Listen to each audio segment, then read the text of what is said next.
CCTV. Teteni timve kuyankhula kwa Alex Kamangila kufotokoza za kulimbana ndi anthu opanga Katangale.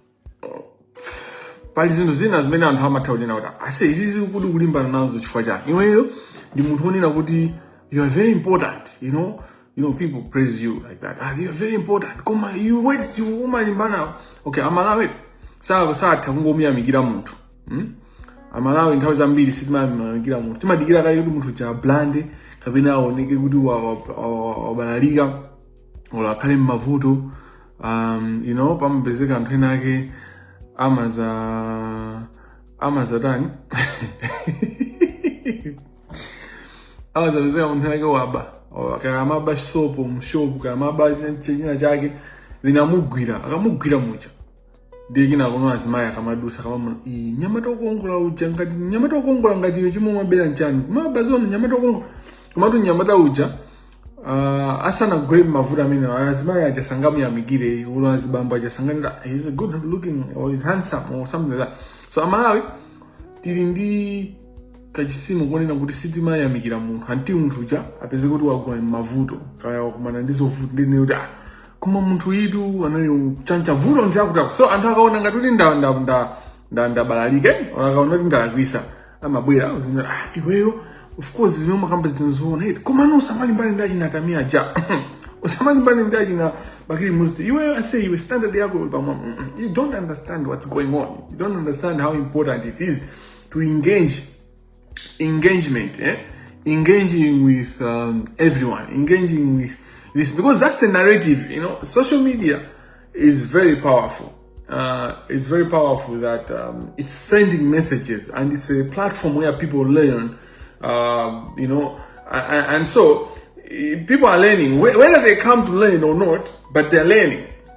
They're consuming information. So they will consume what is being provided. So in your hands, ngati simu kubwera pa social media, pa Facebook, pa TikTok, pa Twitter, if you're not coming pa TikTok, pa Facebook, wikapo information yoyenera inyo ngati azibusa simubwerera pa social media ndikubweresa the right information of what God is, who God is, and how God is important in our lives. Inyo ngati andale or my policy makers, if you don't come, ngati my voters, if you don't come pa social media kubweresa information yoyenera, people will be consuming maboza amene anthu amapanga spread. So you have to bring the light to the world. Akamani naona kuti ukakhala munu uja timawika pamwamba pajani pa phiri kapena poonekera usati kuvindikira ndi chani ndi chibekete kapena kuvindikira ndi ndowa. Nkhani yake ndi imene yonena kunena kuti pa social media it's a platform. Social media is a platform where people are feeding each other and they are feeding themselves a lot of information, different information. So if you know the truth and you know the reality and you have the right teaching, social media, people will feed into the wrong information, the missing information, lies, my conspiracies, my janjani. So that's why, to me, even information major, people will grab it and think that's that's what you have to engage. So today,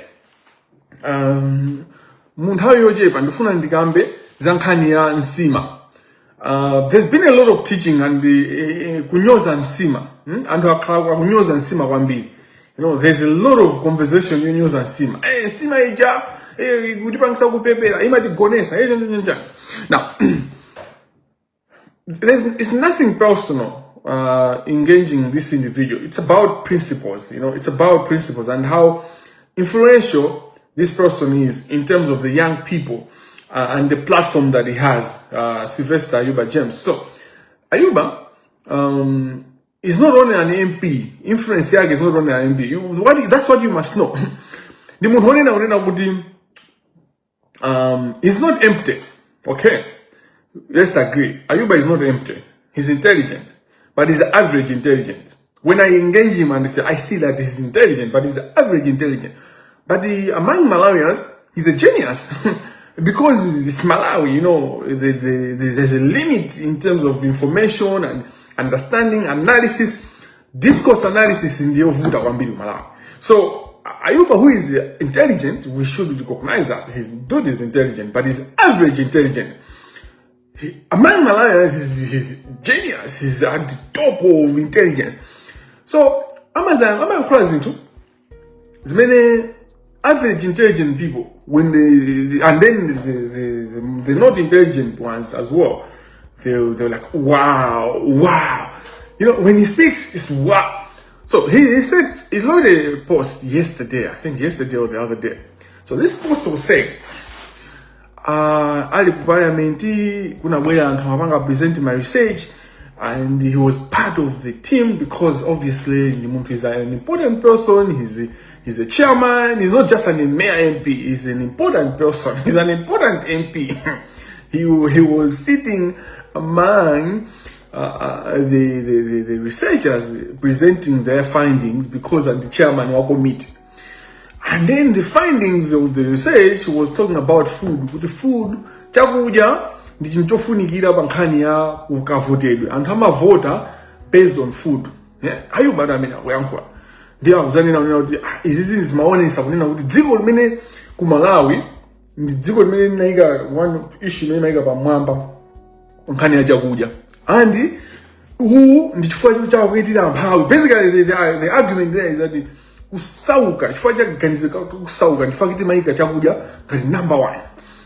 Ndisiposi ndingapite pena pali pose tikena tizikambirana zinthu zeni osalicha chakudya.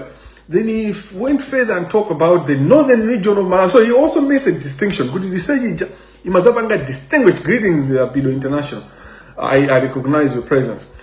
Amazabanga also recognize, differentiate, distinguish between northern, central, and the south. And south being the least in terms of, and the least in terms of the least in terms of food security, and obviously more poverty in the southern region. There mazawo nisa unena kuti southern region and hango bilikana. So amapanga combine usowa chakudya, poverty, and then population and the my priorities. You can't do upside down priorities. Now, here is my issue. Ndikukhulupira unena kuti anthu amene amanyoza a Malawian or Malawians as a bloc, as a people, putting food security as a priority issue in voting and policy decision making and all that, they are not intelligent at all. They are horses in the gear. They are people that don't look things deeper, people that don't reflect. And how many Malawians they will understand why for a Malawian and better before you mean Malawi chakudya ndi top priority. Why Nsima is a priority? Because it's not easy to find Nsima the survival. These people you're engaging with a population chakudya sichima pezeka. So a country where chakudya is not available, it's not easily available, food will be a priority because you have to survive. Before you talk about anything else, you have to have food. When are we getting to? That's it. So you should never be ashamed, Malawian. Musazanyo zedu kabina kuoneka ngati opepera kabina kulola kuti munthu nake apeperese ziko. Kuti ziko lili mapanga prioritize chakudya. No, if we don't have food, we prioritize chakudya because that's a priority. Anywhere else. That's why tikamayangana ichi pyramid of necessities, but that's the basic needs. That's why you have that pyramid that prioritizes. And two, amila Indians zeru's average society are two amathatengedwa ngadudi and they're brilliant people and they control narratives. And I saw people from the north celebrating north, blah blah blah. You know. I went into a discussion one of these days. I was doing exercise and then I just went live and I was talking about the northern region and how the northern region has been actually the dominant legion ngati kuli anthu akuli dera imene lapanga dominate Malawi limene limanena ineyo kunena kuti when it comes to power, little power, substantive power, it is people from the north that has had substantive power. That's why people from the north, food will not be an issue. Why? Because they have been determining the cake, the national cake, the national cake. Timakamba za national cake kwa Malawi and how many abanga a huge part ya national cake. There are people from the north. So that's why Chakuja is not an issue, a priority issue for people from the north. It works like that. Like it's you know. So the problem, the Maslow's hierarchy, exactly. Thank you so much, Tom Cavallo, for that. The Maslow's hierarchy. So that's why we have a Maslow's hierarchy. As simple as that. So I'm pointing out that punzila pamamba even wearinga mazichodama wearinga. Kuma they just read. They lack analytical eye. They don't analyze. You know. We know the Masonic pyramid. That's what I know. It's a pyramid. You know, there are people that read, you know, and people that have good even papers. They have my papers. They are a doctor, they are a PhD holder, they are kind of professor, kind of master holder, kind of degree holder, kind of a diploma holder. Come these people, they don't really analyze things, you know. They can read 50 books. That's why I've read very few books. Why? Because I don't really have time. But I need to read. And Alice is wearing and is wearing my book. When I'm reading a book, I want to be available to read the book. Available physically, but also emotionally, my whole self. When I read the book, I invest. For even my book, yeah. Amalemba antu ndima prejudices how they have their own prejudices. Every author writes a book with their own context, in their own understanding. This is why when you listen to Professor Lumumba, he says something very important. In your auditors, when you audit, my user, my standard, international standards.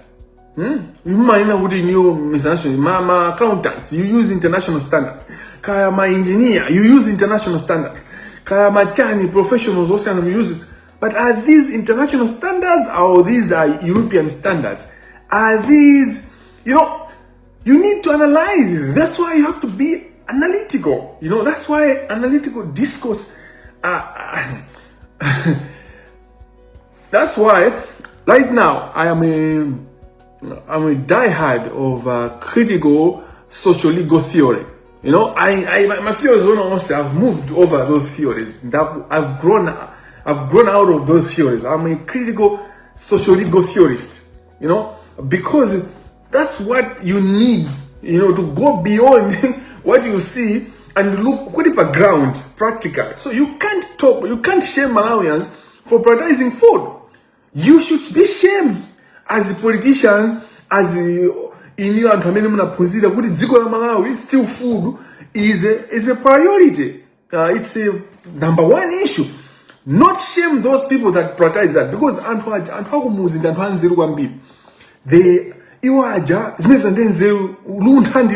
because you can't prioritize anything else if you don't have food.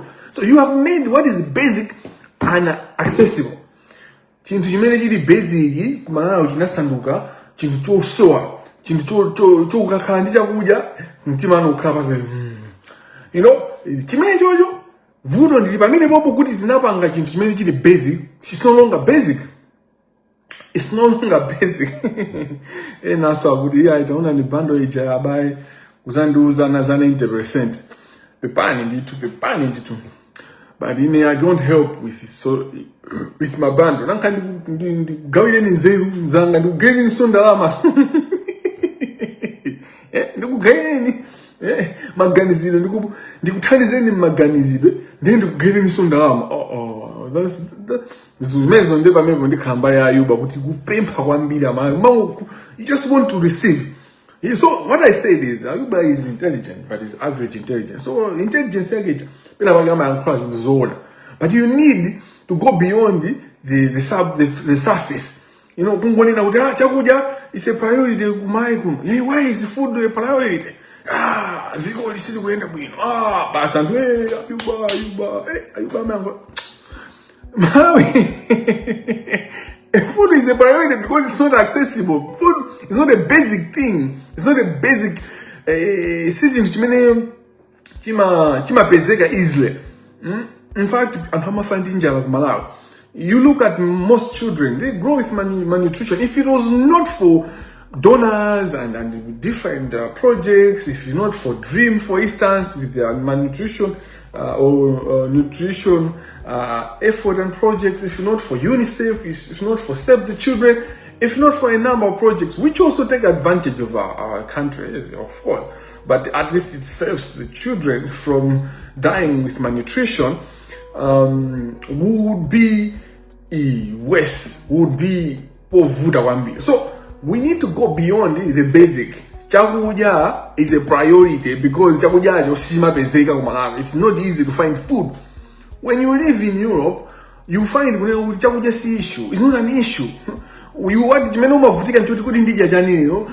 I want? What kind of food? Do I want nyama yocha? Do I want your pika? Do I want nyama yotan? Kamena nyama dingo gula nyama yoni fresh. Yosa pika gomwe. That's what you deal with in Europe. Kamena nsomba ndije nsomba yotan. Nsomba which nsomba? Should I eat tilapia? Should I eat salmon? What fish do I want to eat? Oh come. That's what you deal with when you're in Europe. You know, when you're in countries that have...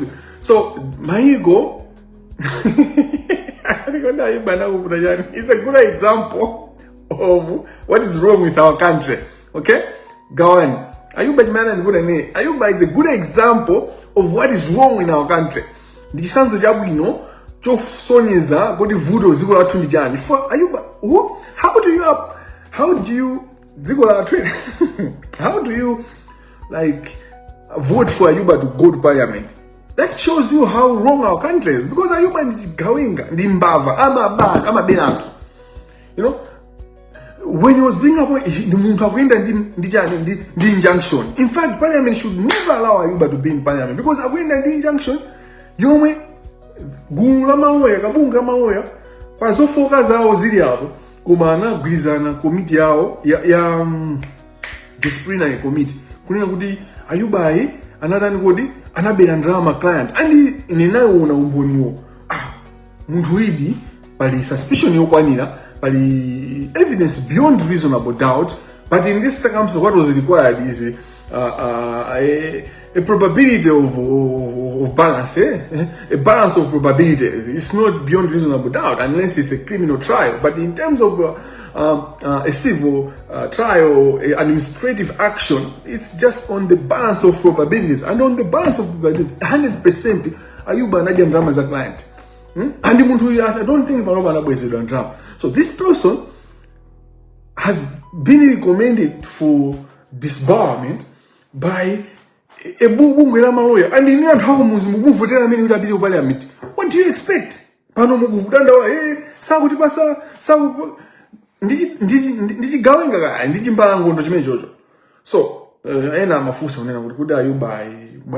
the thing is, he's a good example of what is wrong in our country.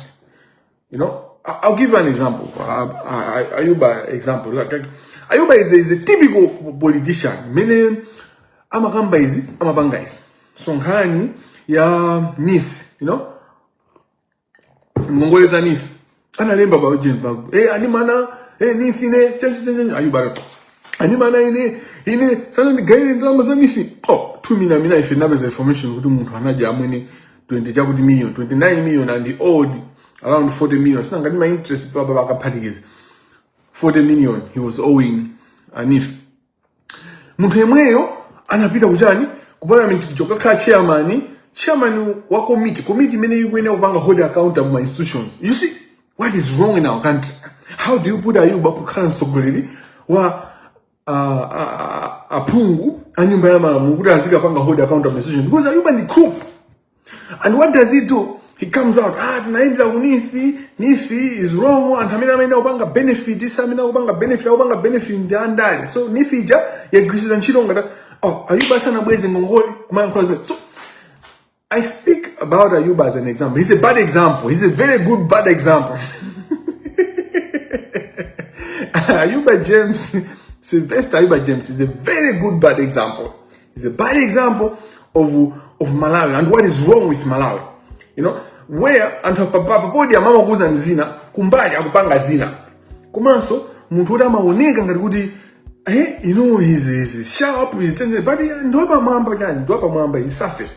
Because dziko ngati medidi Malawi, the poverty level and to kuvutika ninja, there's nothing else you can prioritize as a nation. You have to prioritize food because you have to survive first. You have to eat to be alive, and then you can be thinking about the other things. So vudo limene si Malawi, vudo limene ndira asogoledi Malawi, and then what he does, he throws the problem, the blame to Malawians and not taking responsibility as leaders, and that's what happens. Victim shame, basically. You are victims, and then he shames you. Mungo berekana. And who wango berekana? If you know the Zigo did not organize. Zigo ngadimene UK, London. If you're living in London, for instance, yeah, you don't have a luxury of having kids anyhow, unless you have capacity. Because Zigo nyera into Zigo salira. So you need to fix Malawi. You don't worry much. You know, kulera ujasanga gwire.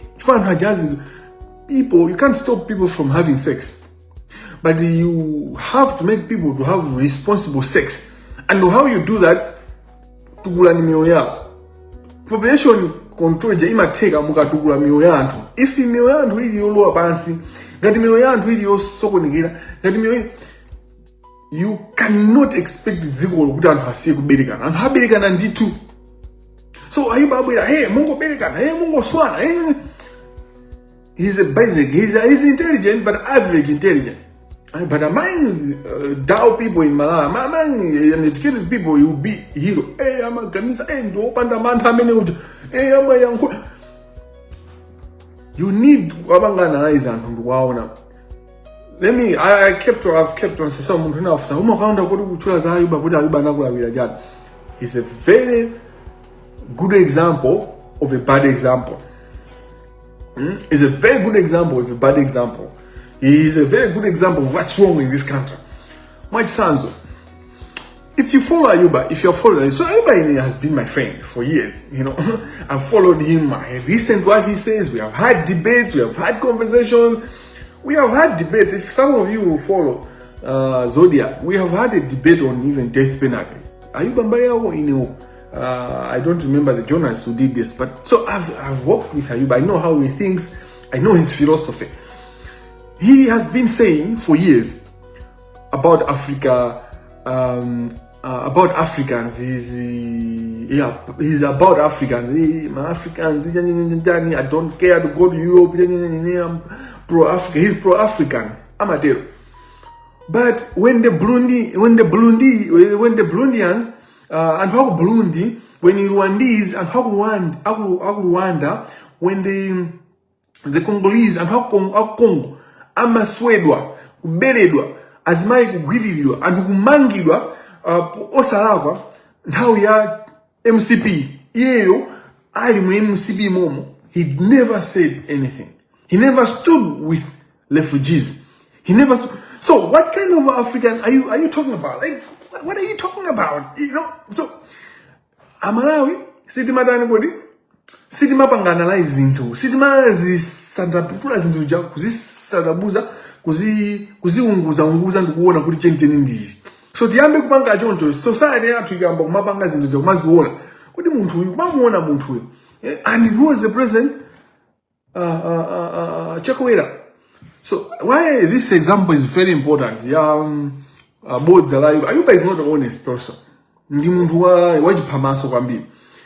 This is important. Zulu, President Ramaphosa has responded to the issues of immigration in South Africa and how some South Africans are attacking Africans from other countries. Now, my issue is not whether what he's saying is true, whether he is solid, but my issue is he has responded to it. He has attended to the issue. President Zigo wabanga address South Africa and wabanga address Africa. He has addressed the world.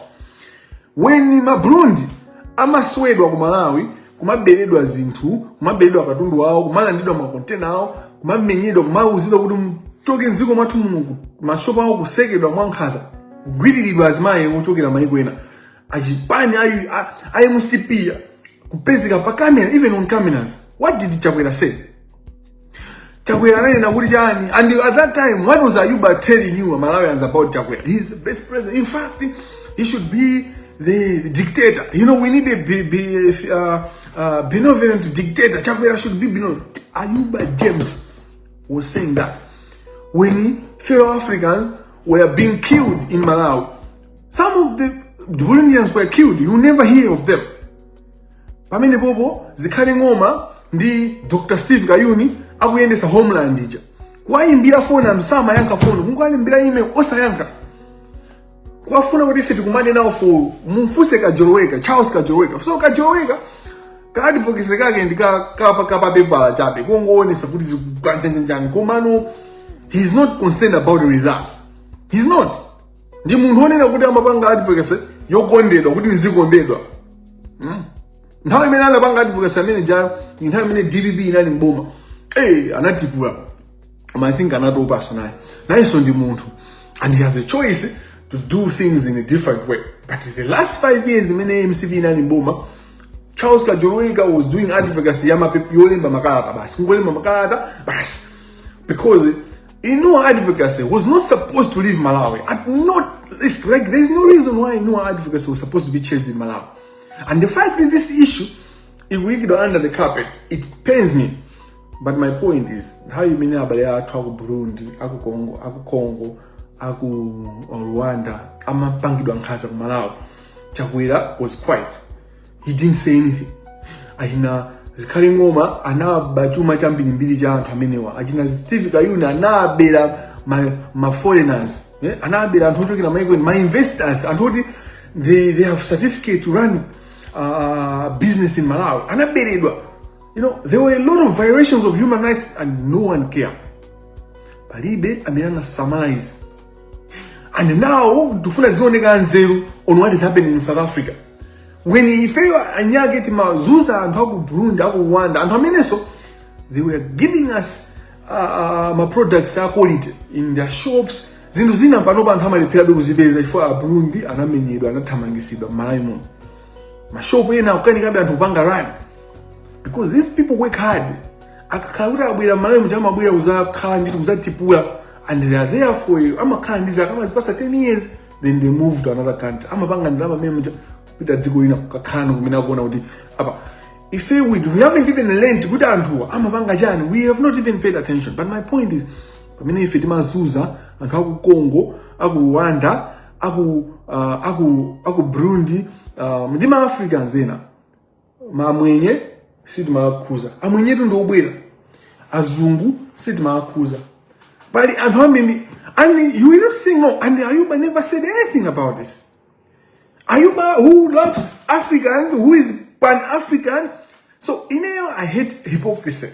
And so Ayuba is a good example of what is wrong in our country. He's a very good example of what is bad in our country. He speaks a lot. You know, he speaks in but he can't back what he's saying with words. With his actions, you know, he can't back with substance. He just blah blah blah blah blah blah blah blah blah. But kudi abwini, mkudi jani, Amalawi akuyenera nditu kupanga prioritize chakudya. Ifa chakudyacho sichimapezeka, dziko lijerika kakuti muli chakudya, you know, chilipo chakudyacho. If people can access food easily, it will not be a priority anymore. It's simple as that. So never be ashamed for prioritizing food. It's the same principle. Just street kids. So I have interacted with Anamu Street. I have worked with community of Sant'Egidio together with people that were responsible in that community on the street kids, because I was never responsible for street kids. I will not mention names because apparently when I mention names of people, it doesn't go well. People get in trouble or whatever in the community. So the community of the Sant'Egidio, when it works with the street kids, I learned a lot about street kids. And then from that experience, and I mean, And I mean, we are not different from South Africans. Thank you so much for Nangwa Jizaso. In terms of how we treat Malawians, a lot of big mans in Malawi are crooks. Yes, of course. The fact that we're not discourse analysis, Gen Z, you should have discourse analysis. You should be able to analyze.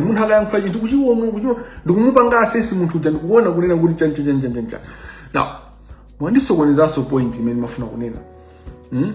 Makamba zama street kids. Deno, ineyo ndinabanga understand it. And how many now dia? Ana ma street raja mali mbigisa mangama pasa ndala. Mwabangile bwino kuta apite ku school. Ka bwere kuganiza mwapa mwamba. Chifukwa mwana mina mabezika mu street. A good number of them, not all of them. Some of them are just Zimbabwe. And ambili mwayosi anaso. Mu street mujadimadi street children or street connected children. Most of them are adults. And Antamina Mabanga Chiponga and they're not street kids mostly. Of course, there can't be other street kids that do Wembu. But that culture is not that is innate from them. I'm a car position on the street momuja. This is going as guru. My adults. So they are adults connected. They are street connected adults that live there. Anaja, even in Rama Kabimpa, Amakapeleka Kwainagi, we don't want to deal with that. Tufuna pavunda kola tilimbani ndana ana amene osama pasa ine limazifusa unena kuti ineyo lero ngati ndilibe chakudya cha lero ndi ninja. Would I think about 4 years from now? Would I even think about my PhD? I would not even think about having a PhD in 4 years time ngati ndilibe chakudya because all my energy ndiga kuti ndipeze chakudya. Singamaganize zansogolo ngati ndilibe survive ya lero. So I believe mina kuti kumpasa munthu opemphesa kandama kamene uli nako is not encouraging the culture of kupemphesa, but you are doing what you can in that context and uthandiza pamene ungathandize pamene mopo pa nthawi imeneyo. So it's very important to analyze people and what people say and what politicians say. Zinthu zimene zimaoneka ngati bwana ndi za social media. That's the information people are having, and that's what the education people are getting and they are going on with the life. That when out and kuzindikira bwino, we should be engaging with the discourse. Tizibwera pa Facebook, pa TikTok, pa whatever platform as Malawians, ndikubwesa information yolondwa. Zikhala kwa anthu usankha, but that is your broad. So people should choose to take what you are saying or not to take. So, but because if you don't come, people will be feeding themselves with Bagiri Munuzi TV. You know, who will bring in 25% lies or 20% lies, and 20% truth, and 80 lies, and people will consume everything. Chifuka amsaje da ukomedwa akangoona chiona chimodzi amejamana ana zakuti ndizona storage amaikamba ka 20% kuona 80% wakomesera wa. So if tikuziwa information, we should be coming out with real information, with zimzona kind if azibusa. We should bring the real word of God on social media, on different platforms, so that antu kukhale kwa iwo usankha. Kumanga if we make this information not accessible to people, if there's no people that are giving the real information, then it becomes a problem. Let me conclude by saying that tomorrow at 5 p.m. I'm going to discuss Mukito, Peter Mukito, what he has been doing. Peter Mukito, mining, mwenye uyamina kupanga naye madiru, ndia mwenye uyina osiana. For Peter Mukito, panopa of mining, kubagwagia of mining, and all those kind of things. So I'll bring it out.